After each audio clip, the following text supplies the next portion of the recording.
Hello everyone and welcome to your horoscope for the week of September the 26th, October the 2nd, 2022. We have a really active and powerful sky at play, still, so to speak, because I do believe that this year we had very few days when we had a rather quiet sky. So yeah, my introduction is pretty much the same, ongoing ever since the beginning of the week.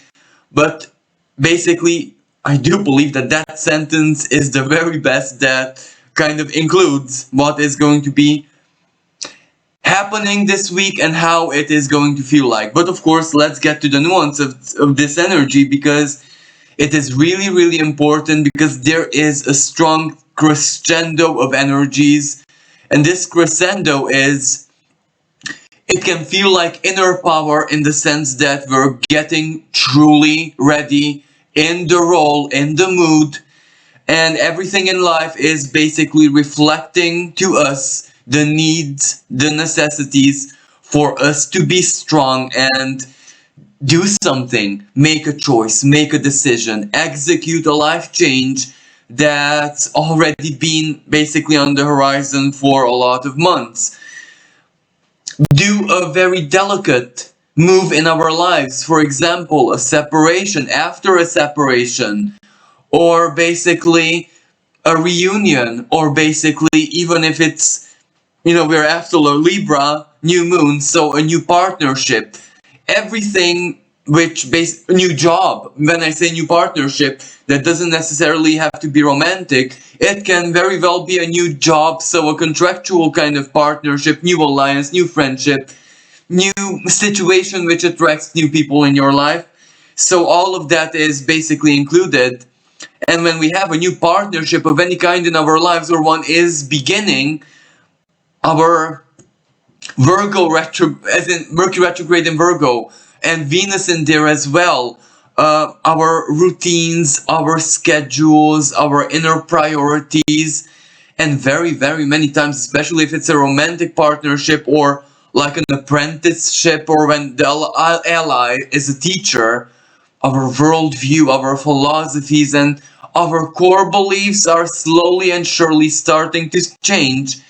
And this is also included in this week's horoscope, but perhaps a little bit later on in the week. At the very beginning of the week, well, we have an important conjunction between Mercury and Venus. So Venus is moving forward into the sign of Libra. Mercury is still moving backwards, deeper into the sign of Virgo to 24 degrees. But this meeting is really, really important because this is where the ration. And let's not forget that Mercury is really powerful in its home sign of Virgo. It's nighttime expression. So Mercury in the sign of Gemini, its daytime expression, is very, very self-expressive, and very many times it uses in its intelligence. Ultimately, we cannot dissociate Mercury from any kind of intelligence. So anyway, we sometimes they serve others. They invest it for a greater purpose, publicly, for their jobs, for their partners, etc., etc. So that is where, it's solar, because they project it on someone. They do something very visible with it, daytime. Virgo, on the other hand, is the thinker, the analytical mind. It can very well solve problems for the self, but also for others. But it needs, the nighttime expression, the mercurial kind of contemplation, the analysis, the inner labeling, the inner structuring. So this is how Mercury is so very different in its two signs which it rules. So retrograde in Virgo is when we truly get down to the very, very big building blocks, the building elements of the problem, and any kind of problem, may that be medical problem, Virgo, anything that has to do with nutrition, anything that has to do managing our daily routines, rituals, time, etc., service that we provide in any role that we play as parent, as our jobs, as a neighbor, as whatever. So this is where we're truly, truly guided and almost a little bit forcefully inspired to keep on solving the problems and have this mindset. Let's focus on the solution and not necessarily the negative part of the problem, because there is a trine between Mercury and Pluto, Venus and Pluto, and that is really, really relevant astrologically, but also empowering psychologically, spiritually, and so very many ways. And let's not forget, this is an earth energy, earth trine.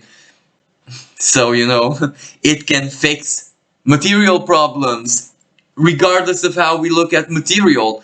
But the other thing is, Mercury, when it started its retrograde, it started under the trine with Pluto. Now it goes back to recomplete it. And to me, this is very, very relevant, because we are getting truly to the bottom of things. We are still in Mercury retrograde, so don't get me wrong. Confusion and not knowing and seeing things this way, but also that way, but also from a perspective of a friend. This is part of the deal, and this doesn't mean that you're not figuring stuff out. There is a part which is confusing, but there is a lot of inner clarity as well. For example, knowing what it is that you desire, what it is that you cannot compromise because you are who you are. That's a massive help. That's a massive clarity. That clarity is the very core of everything. That is more important than figuring out where I'll have the money next month for the rent or whatever. Knowing what you can accept, what you can live with, what is you and what is not, is very important, because that will extend to our relationships, to our job, to our everything material Virgo that we do. And when the intellect meets the heart, Venus, then clarity sets in. But what kind of clarity? That this kind of depends on us personally, and of course where displacement is in our charts, personally speaking. So we're also after freshly new moon in Libra on the 26th. In some parts of the world it's just after, and in other parts of the world it's taking place still. But the energy of Libra, weighing, the ruler of a Libra Venus is in Mercury's sign and even conjunct Mercury.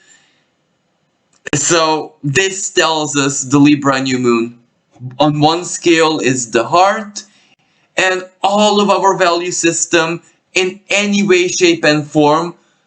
And Venus in fall, debilitation in the sign of Virgo, include here even that which is almost barely Venusian, but it's still value system.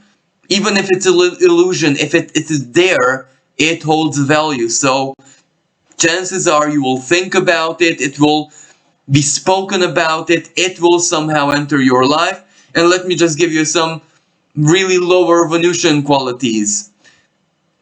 You are solving a problem and everything is working fine, and it's even Pluto trine, the solution is big, and you get stuck at the nitty-gritty. What color? The simple little options and minor preferences, but you're still brainstorming because you don't want to get it wrong. Like, let me give you an example. I had a lot of years when I had to use a very, very bad laptop because I just couldn't afford anything. But when I could afford, finally, after a long year something, I did exactly the same. I looked at every single detail, and still I ended up fate having to choose for me. So this is the type of energy. But as I say, that can have a really positive quality to it, because you show the universe how responsible you are, and you're really planning for a long time, because even the preferences, you want to get them right. Self-knowledge, but that means self-knowledge. But we can see that the sun and the moon oppose Jupiter, so it's not, and at the very beginning of the week, the opposition is quite exact.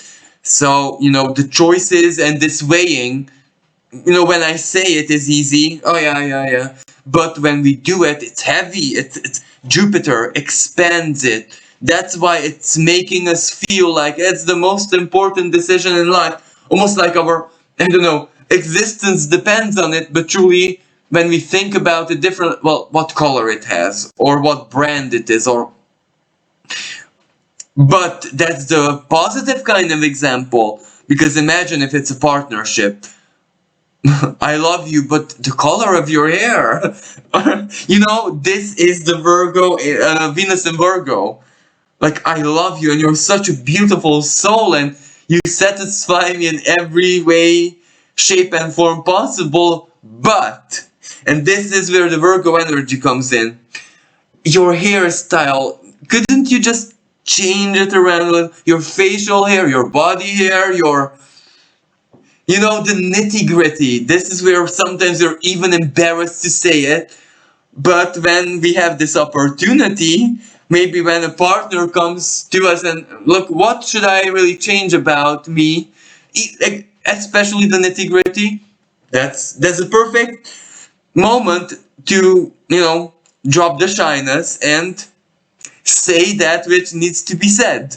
The perfume, the smell, no partnership or no alliance is problem free. Sometimes spiritual, mentally, emotionally, morally it's perfect, but there can be other problems which sometimes take years to be said somehow, if you know what I mean.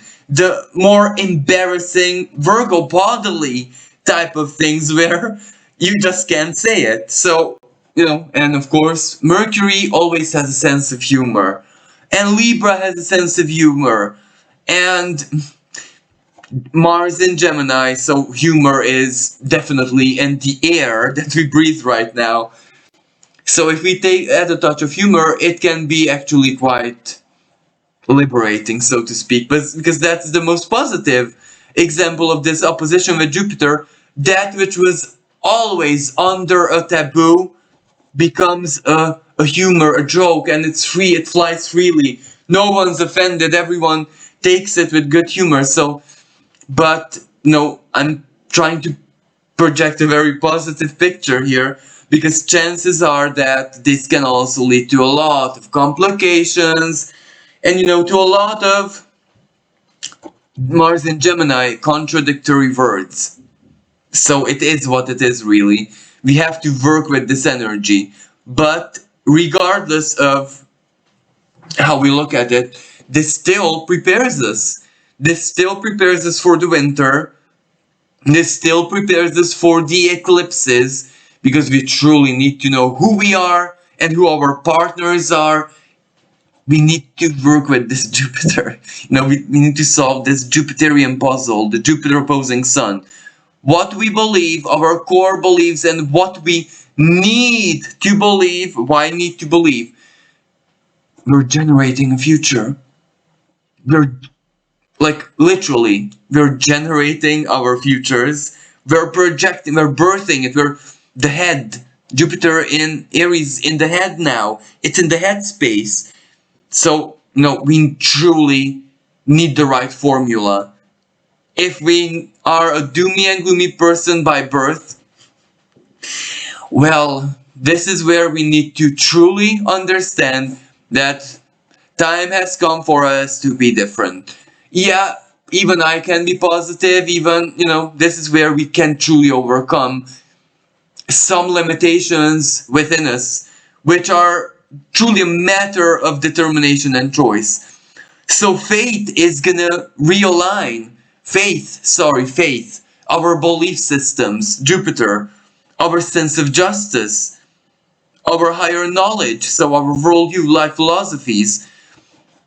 And this can be a very positive realignment because, as I said, we learn from others, we pick up from others, and also we sometimes rationally, Mercury conjunct Venus, understand the need to up our game, even within philosophies. Because ultimately, that's how reality and life works very, very many times. And this was always included in the philosophy of the ancients and even of our closest ancestors. Only within the past 100 years, 50 years even, did this hyper-rational approach to everything become the plague in the world. As in, no, sometimes life is so simple. All you need is faith in your heart and courage, and that's it. Really, sometimes that's the formula, not the tactics, not the, no, sometimes just a leap of faith and courage. The divine is a partner after all, always. Those of us who are truly wise keep the divine in our seventh house for the rest of our lives, because we need that. We need the reality checks, but we also need the help. And when we are lost and we cannot see anything, our partner will see it. And if the divine is within our seventh house, symbolically speaking, well then, would we have any human partner? That human partner is more spirited than they would be without the divine having a special place in our hearts, in our lives, and to be a permanent partner for our souls in this incarnation, and of course any. But let's see the positive side of things, because there is a lot of empowerment here. There is a trine between Saturn and Mars, an air trine. Now to me, this says that the time for something, Saturn and the sign of Aquarius, our future, our hopes and dreams, our place within society, our place within, let's erase society, the word, it's a human collective.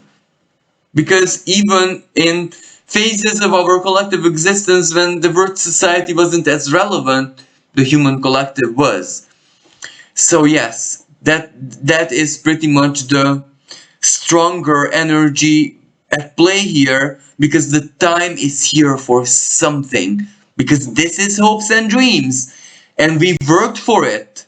We did something, Saturn, and we also overcame our limitations and got out of our comfort zones, and we're also in the midst of that process as we speak. Saturn square, the ongoing Saturn square Uranus. 2021 was a year when this was on and off.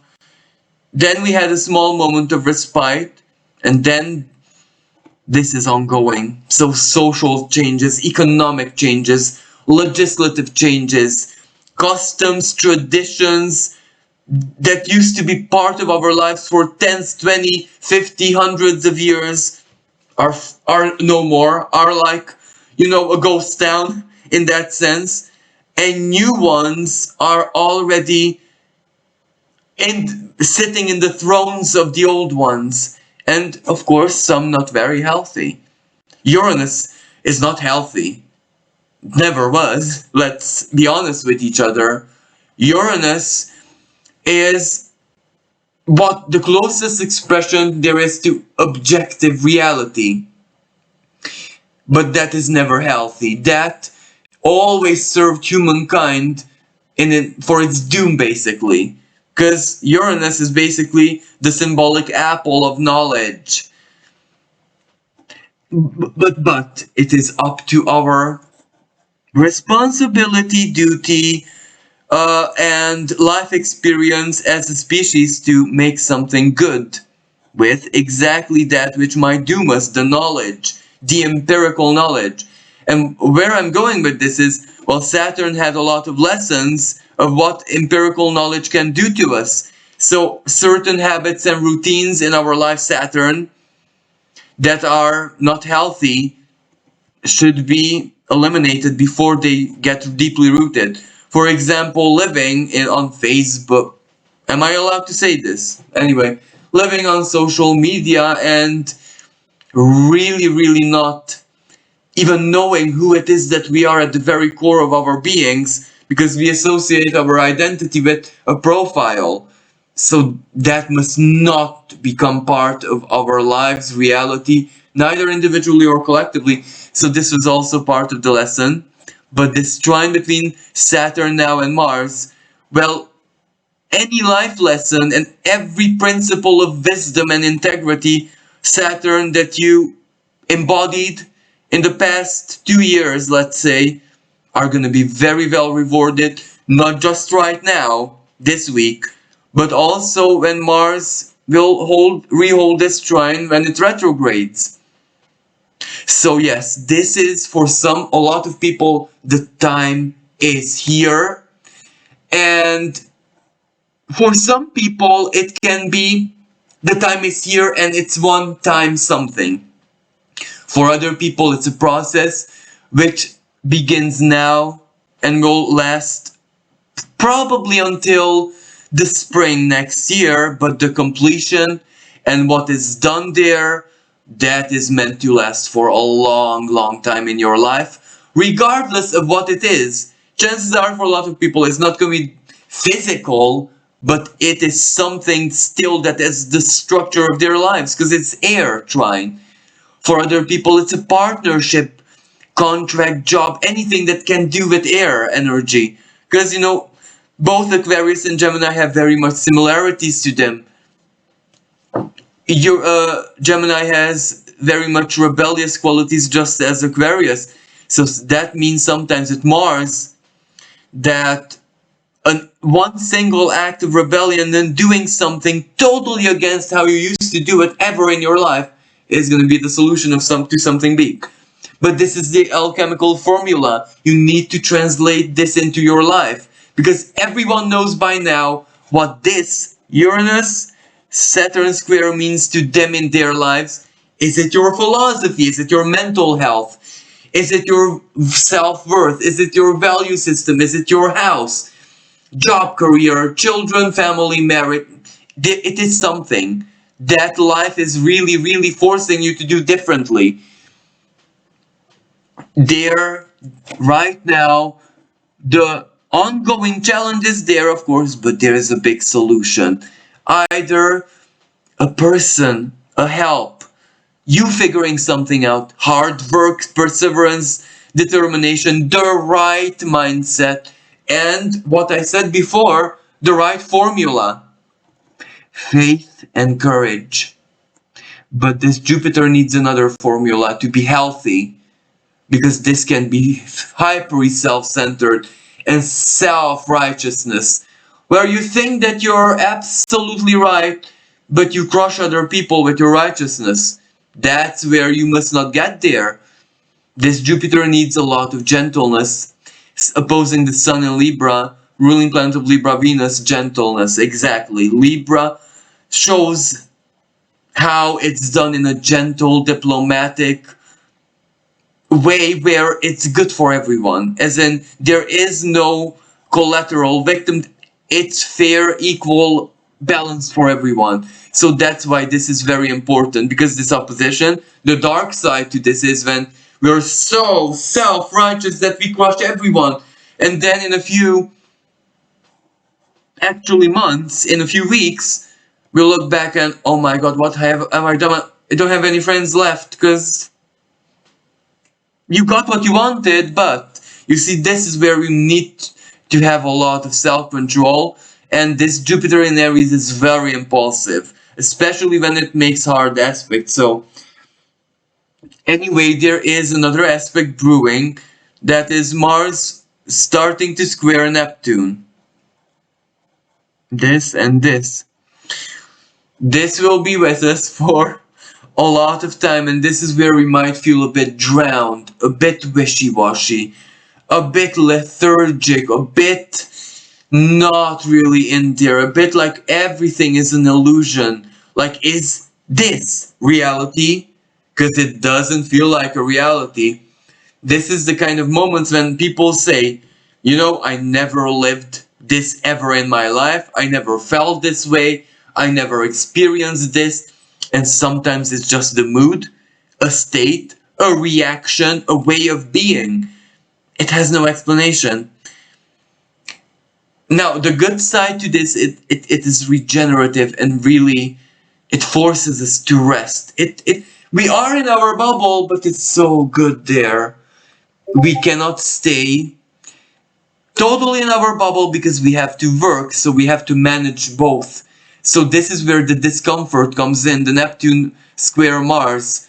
We so want to escape. We so want that holiday. We so want to just be with our thoughts, with our philosophies, with our contemplative, thoughts, let's say. But we can't always. And when we can, it's not enough. Or when we can, a friend, society, something needs our attention. So it's like an inner battle when we are, and I'm so sorry to use this bad word, attention whores, but we're not fighting for someone's attention. We're fighting for our soul's attention. Our inner child is fighting and it's saying, well, I'm not giving and you in this sense is really your being, your attention to anyone, but me. And this is where even the most compassionate and friendly people can be a bit selfish at this time, where they're not sharing their time because they're so needy. But when duty calls, that's when, because you can imagine if someone has an emergency, you won't allow this Neptune to, because you will go and do it and that's it. So this is the kind of week that we can expect. But as I say again, the Mars and Saturn trine is the highlight for me especially. Invest energy into whatever is important to you because it's worth it. Even for some people who gratification cannot be instant, whatever you invest now is not going to be in vain. And when I say invest, it's not money. For some people, of course, maybe it is because maybe it's in their second house or something like that. But what I say investment is more like your being's attention and energy. If that means money, okay, that means managing money. But if that means staying strong, not falling back to a bad custom, bad routine, a bad habit, being determined, being optimistic, not allowing the weaknesses to get to, that's also a massive investment. That's also a massive work. So for some people, it's going to be that part where inner work is the most important. But, the Mars starting to square Neptune has a lot of external elements to it, which are highly uncomfortable. So this is when celebrity scandals distract us. A lot of, and I'm so sorry to say, this BS takes place in the world as a distraction. But there is the war, the psychological warfare. Because, let's be honest, Neptune in Pisces, collective psyche, and Mars in Gemini, and they are in the square. Fake news, false news, manipulation. No one even knows what to believe, and blockages perhaps in media. And this aspect can be a bit dangerous because it means impersonation. It means fraud, but on a larger scale. Not just a typical mercurial fraud, because you lost, I don't know, 100 euros or something like that. This can be on the larger scale, so deception. Bigger people are going to be targeted ultimately, but it can lead to a lot of confusion and diplomatic warfare and bad news. And, we must really mind where we give our energy onto. We have to stay out of the drama and the fear and the doom and gloom and other people's business and gossip and, let's not be allies in the harmful things. Let's not be the ally of a gossiper. Let's not be ally of a violent person. Let's not help those who represent the problem here, Let's just choose to live what we can live outside of what is given, on a 3D level. So this requires a lot of inner work, but there's a sextile between Neptune and Pluto, an ongoing long-term sextile, which promises us the power of alchemy. It works like a charm, alchemizing emotion, states, feeling, and perspective, vision. Works like a charm. It does offer solution and a lot of help. But please excuse me that I've been stuck on the 26th. Let's move a little bit forward. So Mercury is moving to 24 degree of Virgo. So again, this is where information is coming. Of course, confusion is still there. Mars square Neptune. But again, we must focus on the clarity, because clarity in equal measure, it also comes in. And the conjunction is already, parted. Venus is making her way into her ruling sign of Libra, but she's already in an erratic position.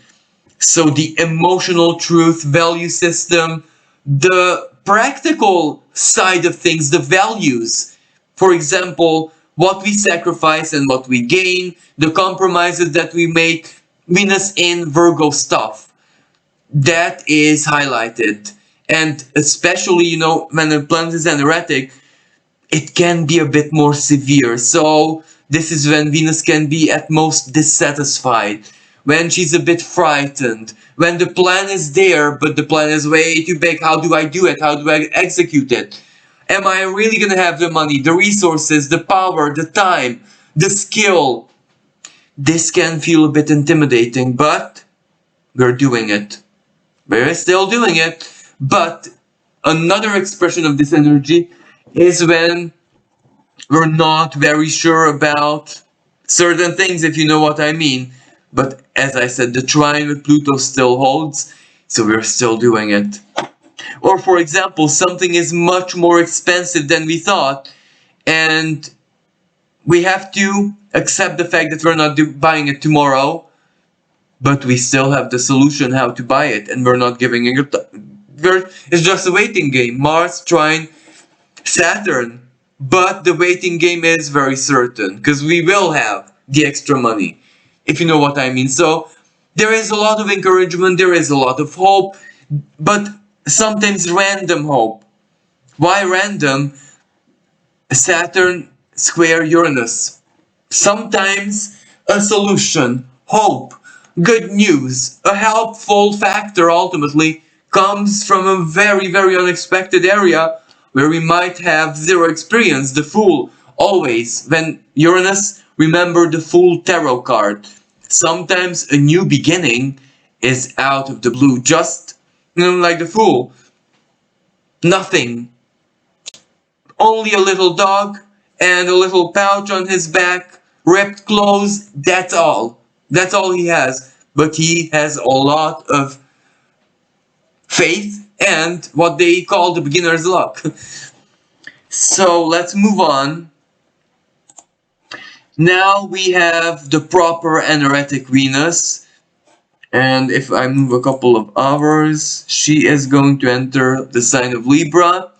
Venus is the ruling planet of Libra, so this is important, because Mercury will go through this, Venus will go through Libra, the Sun is going through Libra.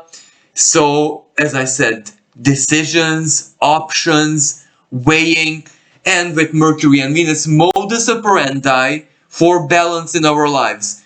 Where balance is needed. Partnerships, relationships, friendships, managing our time, managing our energy, managing our health, diet, whatever balance means to us. It needs to both, Venus, provide happiness, a satisfaction, a certain kind of serotonin, if that makes sense. Maybe not even physical. And if Venus would be in Taurus, I would say it kind of has to be physical. In Libra, it doesn't even have to be physical. It can even be a beautiful dream, a romance or a romantic expression, a platonic love even. So, it doesn't even have to be physical, so isn't that a greater blessing? But Venus does oppose Jupiter. So the two benefics opposing each other. Venus the lower one, Jupiter the greater one. What is luck and good fortune to us? What is blessing to us is going to be highlighted here with the heart. So for me, this is very important because it says this is the moment when certain people truly understand the deep spiritual lesson that sheer good fortune is the biggest curse truly that a soul could suffer, because it takes away the divinity. It takes away the divine struggle, but any kind of expression of it. It is the biggest temptation to step into something which we are 1,000,000% not ready for. So the path is that of doom. Very few survive it. Those who do, we bow to them. For example, how many great actors, artists, inspirational figures did not, set on a path of doom if their careers started when they were very young, and basically the power lifted them up immediately, quantum leaped them. An example that comes to my mind is, for example, Michael Jackson. The infinite greatness of the talent, yet the timing. Was it a blessing? Or was it ultimate doom that no matter how powerful the being was, it still turned to corruption? It still turned into... This is what I'm saying. What is good fortune? What is luck? What is abundance? What is luxury? What is false light? Is that truly not the most certain path to doom that we cannot undo? Would not hard work, or at least work, sacrifice, strong moral, or a strong wound having to be overcome, would be a much greater path to power and knowledge, being the person who we're destined to be, as great as we can be, if that is based on a profound understanding of something through work, either sacrifice, a hardship, or self-limitation, or shyness, or whatever. Well, that is when we will never ever lose what we gained as souls. But would we gain a fortunate moment? Or would our deepest ambition execute as such? Would we be able to manifest our most unripe desires? That's not good, because it leads to doom. It leads to certain burnout. The destiny, the path, the destination is still the same. The greatness, the gift that one offers to the human collective, let's say, the song, the art, the music, the wisdom, whatever. The gift is given, but the person, the soul, the physical incarnation usually is not gonna have a good ending, or maybe a very premature ending, because it burns out, it consumes itself so early on. Small consumption, Saturn, small hardships or waiting game, or always being second place, never first place, despite your great talent. That is the biggest blessing, because that paves your way.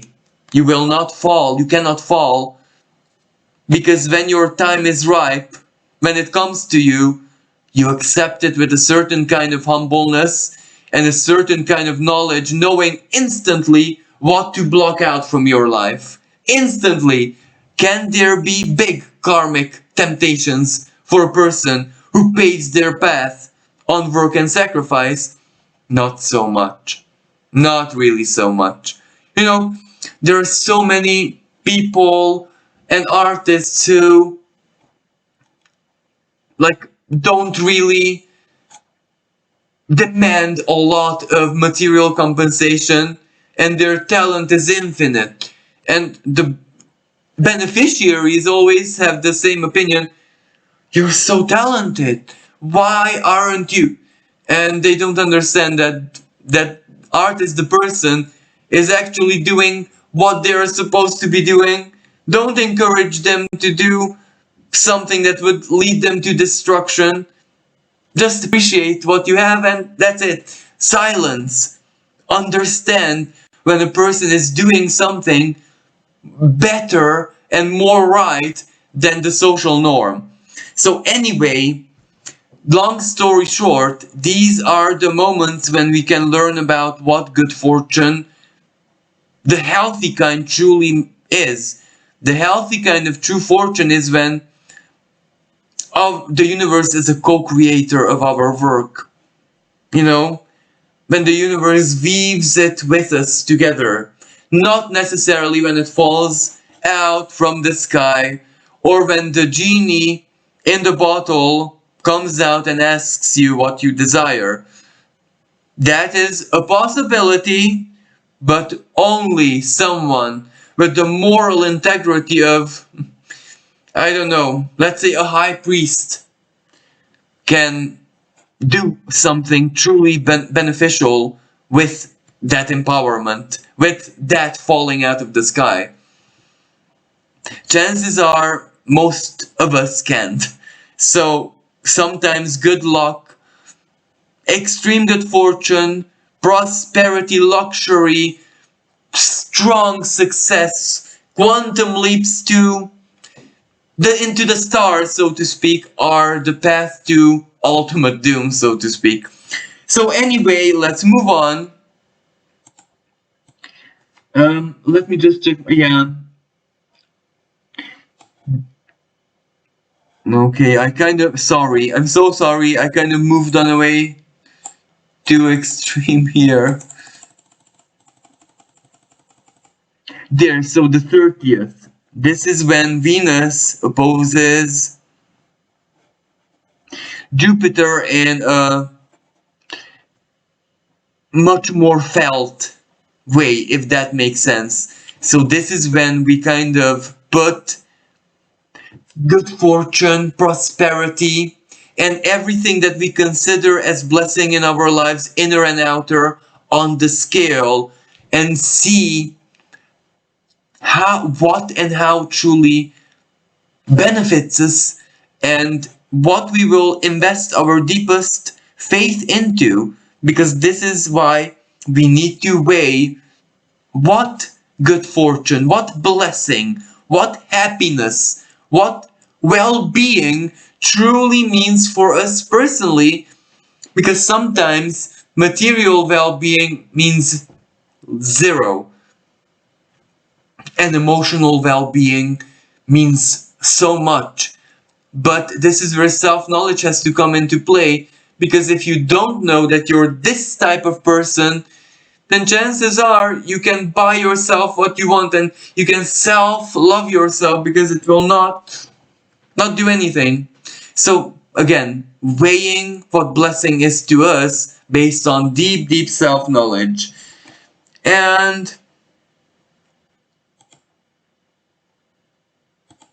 moving on into October, so this is where we have Mars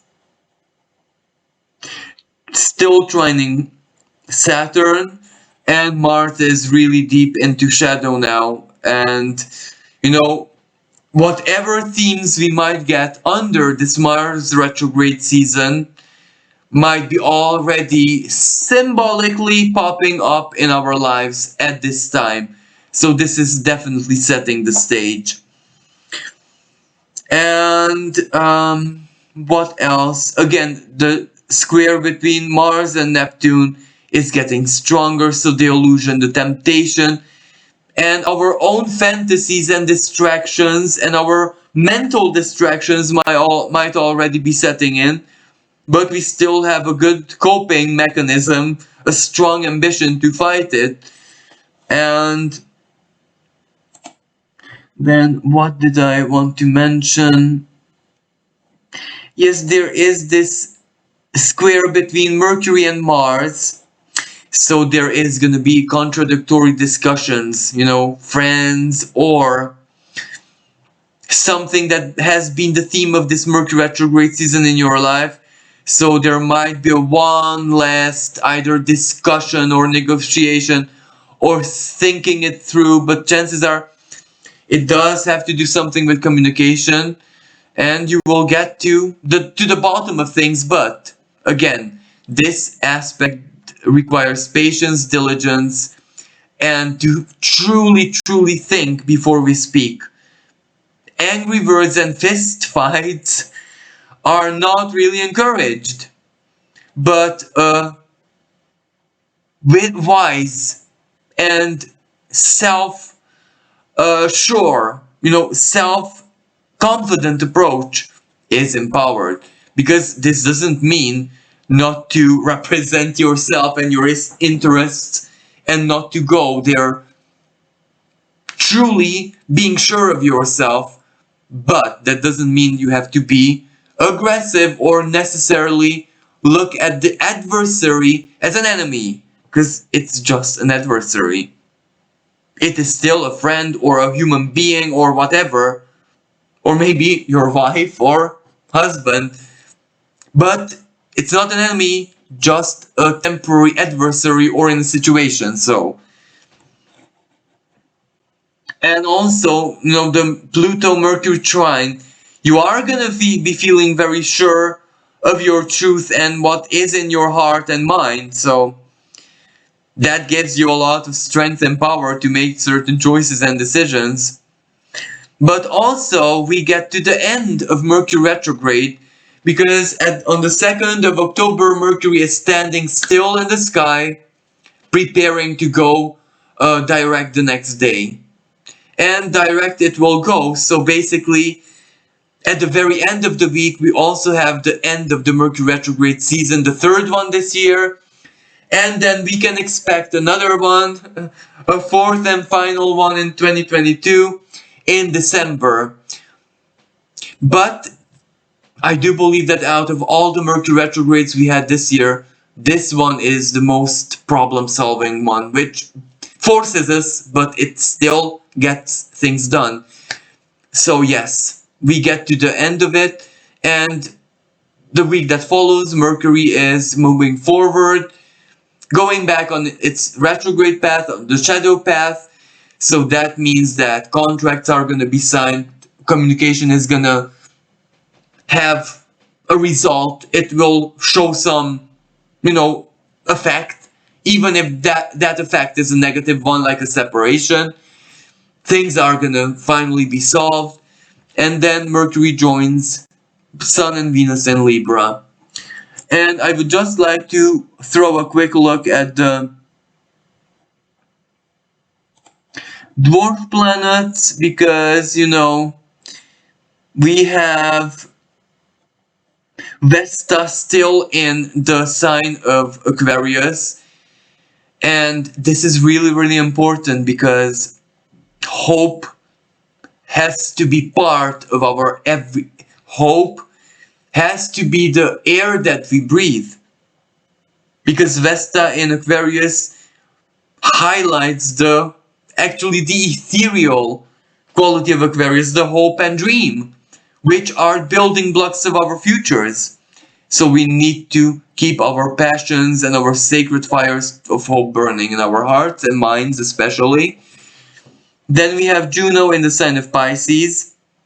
This is where it's all about the spiritual and karmic element of our relationships. Which one of our relationships are karmic and on a deep soul level, and which ones are the ones that we are keeping in existence out of a reciprocal connection, compatibility, etc. Aries and the Pluto square is getting ever stronger, and we know that this means that all of us collectively are a little bit on the edge, and we strongly disagree with the rules and regulations that are being enforced upon us, and how our governors are managing the economy and the decisions that they are making for us. Pallas Athena in the sign of Cancer. Well, this is a delicate energy, really, because what does nurture mean for all of us? And chances are, when I say nurture, for very few people it's going to be like physical nurture, for other people is mommy issues. For mothers, am I actually nurturing my child through my parenting? Because Pallas Athena is more a cerebral energy sometimes. My tactics, what I'm giving my child on a soul level, as traditions, as customs, as wisdom, as life lesson, life experience, what I'm feeding into my child. How much healthy is that? Is that truly how I would live my life, or is that just something I read from a book and I have no idea? Because when that Pallas Athena meets Black Moon Lilith in the sign of Cancer, that will be a moment when all of what I said is going to be so very evident. That what books say, what modern psychology says, and how modern parenting looks like is actually Black Moon Lilith, the toxic. Because we are turning our children into robots, and our species is not accustomed to exist like that. Anyway, thank you so much for listening, and I do hope that this horoscope was helpful. Thank you for all the love, all the beautiful comments, all the appreciation, and for keeping me alive. So until next time, bye for now.